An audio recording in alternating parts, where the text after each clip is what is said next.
UKLO 1 year masters. No IELTS required up to 5 years visa. High visa success rate.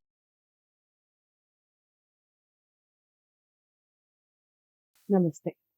ఎన్నో ఆధ్యాత్మిక కార్యక్రమాలు నిరంతరం ఛానల్లో ప్రసారమయ్యే మన ఛానల్లో కొత్తగా కార్యక్రమాలు మొదలుపెట్టేటప్పుడు కానివ్వండి, ఏదన్నా పండగలు వచ్చినప్పుడు కానివ్వండి, చాలా విశేషంగా కార్యక్రమాలు చేస్తూ ఉంటాం. మీ నుంచి విశేష ఆదరణ లభిస్తూ ఉంది. అందులో భాగంగా శివప్రసాద్ గురువు గారు మనందరికీ సుపరిచితులు. రాశి ఫలితాల ద్వారా, ప్రత్యేక కార్యక్రమాల ద్వారా మనల్ని పలకరిస్తూనే ఉంటారు, మాట్లాడుతూనే ఉంటారు. మనందరికీ చాలా మంచి విషయాలు చెప్పే గురువుగారు ఈ రోజున దసరా మహోత్సవం గురించి మాట్లాడబోతున్నాం. దసరా ఏ విధంగా జరుపుకోవాలి, పూజా విధానం, అలాగే జమ్మి చెట్టు విశిష్టత, మన బతుకమ్మ పండుగ ఏ విధంగా జరుపుకోవాలి, ఎందుకు బతుకమ్మ పండుగ రావటం జరిగింది, వీటన్నిటితో పాటు విజయదశమి ఎన్ని రకాలుగా జరుపుకుంటున్నారు వివిధ ప్రాంతాల్లో, ఇవన్నీ వివరంగా చెప్పే ప్రయత్నం చేస్తారు. ప్రతి వీడియోని ఫస్ట్ నుంచి లాస్ట్ వరకు చూడండి.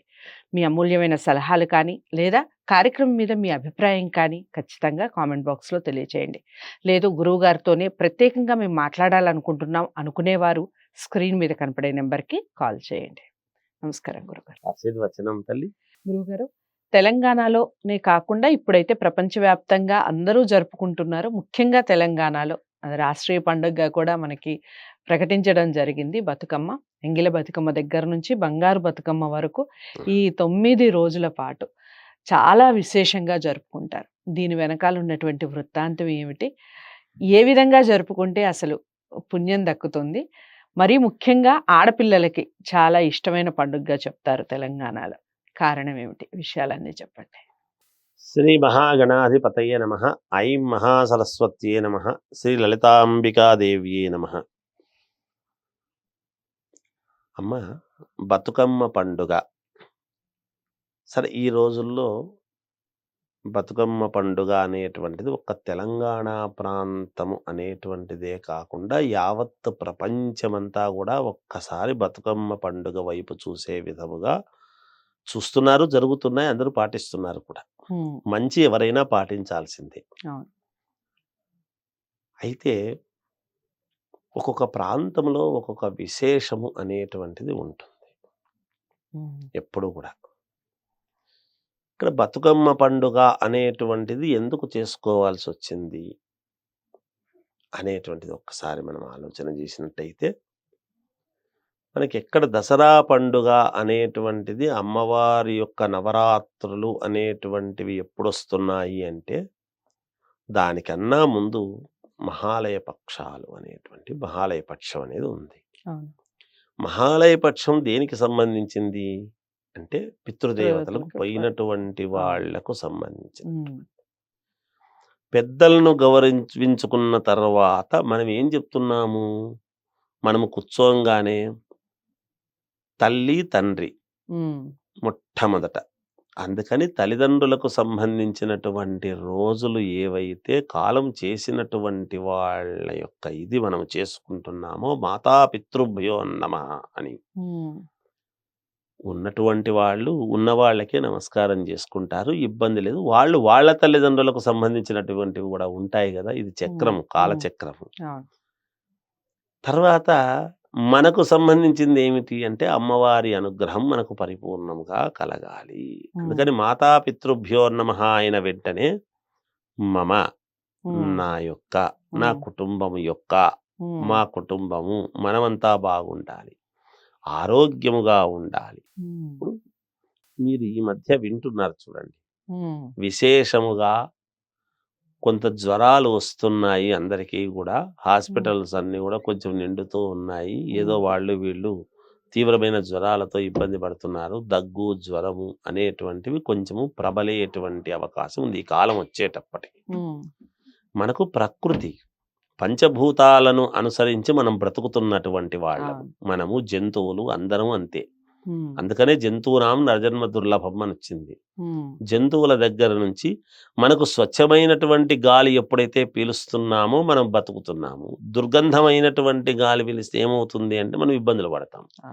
ప్రకృతిలో బతికేటువంటి వాళ్ళం. అందుకని ప్రకృతి సహజముగా మనకు ఋతువుల ప్రకారముగా మారుతూ ఉండేటువంటి దాని వలన కొన్ని విషపూరితమైనటువంటివి అవి ఇవి జ్వరాలు వచ్చేటువంటి దానికి మనల్ని ఎవరు కాపాడేది? ఈరోజు వీధికి ప్రతి గల్లీలోనూ హాస్పిటల్ ఉంది. పూర్వం ఇన్ని ఉండేటువంటివి కాదు.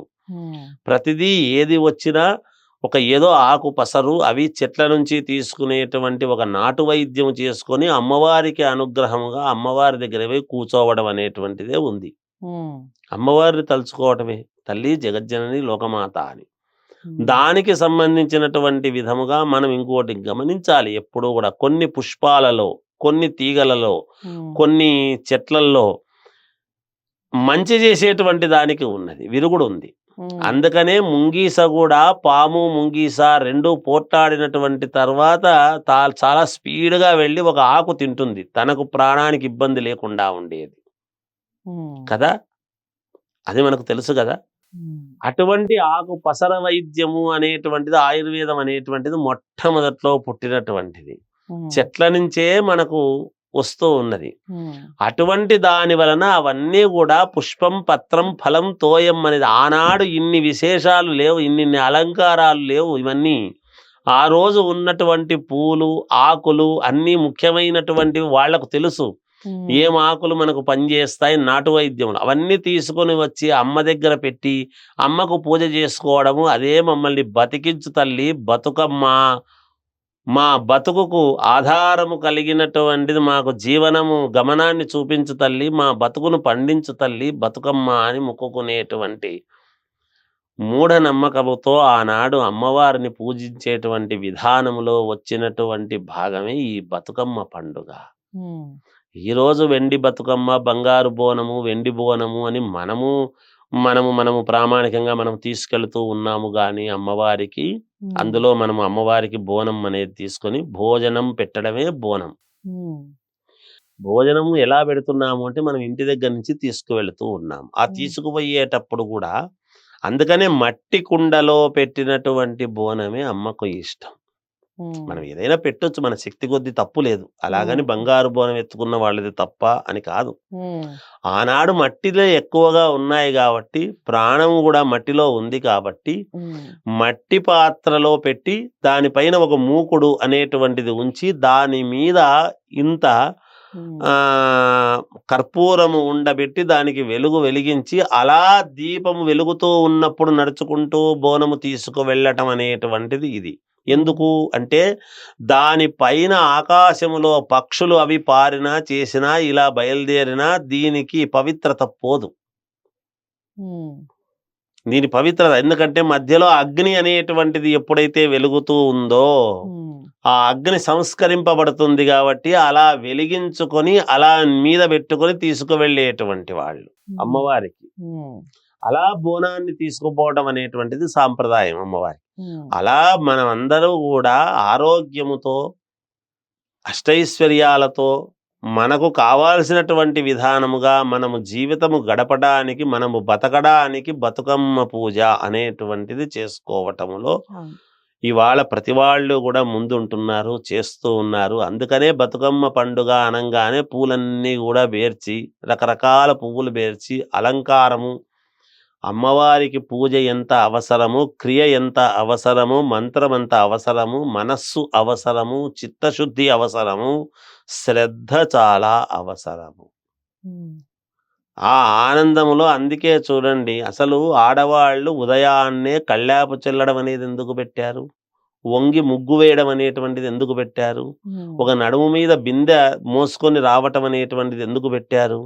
అలా చేంతాడుతో బావుల్లో నీళ్లు చేదటం అనేటువంటిది ఎందుకు పెట్టారు అంటే ఇవన్నీ కూడా మన శరీరములో ఉండేటువంటి చక్రాలకు అనుబంధముగా స్త్రీకి ఆరోగ్యవతిగా ఉంటే సర్వ ప్రపంచము ఆరోగ్యముగా ఉంటుంది. స్త్రీ ఇంట్లో సంతోషముగా ఉంది అంటే ఆ ఇల్లు ఐశ్వర్యప్రదమవుతుంది. అందుకనే కలకంఠ కంఠ కన్నీరొలికిన సిరి ఇంట నిలవదు అని చెప్పిన కారణం. ఇంట్లో స్త్రీ ఏడుస్తుంది అంటే సిరి ఉండదు అంటే ఆడవాళ్లను ఏడిపించరాదు, బాధ పెట్టరాదు. దేశానికి గోమాత ఎంత అవసరమో ప్రతి ఇంటిలోనూ స్త్రీ ప్రాధాన్యత అంత అవసరము ఉన్నది. వీటన్నిటికీ మూలాధారము ఏమిటి అంటే బతుకమ్మ. మన జీవితాన్ని, మన బతుకుకు కారణమైనటువంటి బతుకమ్మను పూజించుకోవటంలో అందరూ గూడా ముందు ఉండి, ఆ బతుకమ్మ పూజ చేసుకొని, అందరి జీవితాలను ఉన్నతమైనటువంటి శ్రేణిలో దిద్దుకొని ఆరోగ్యవంతులుగా ఉండాలి అని పూర్ణముగా అమ్మవారిని కోరుకుంటూ జయోస్తు. చాలా చక్కగా వివరించారు.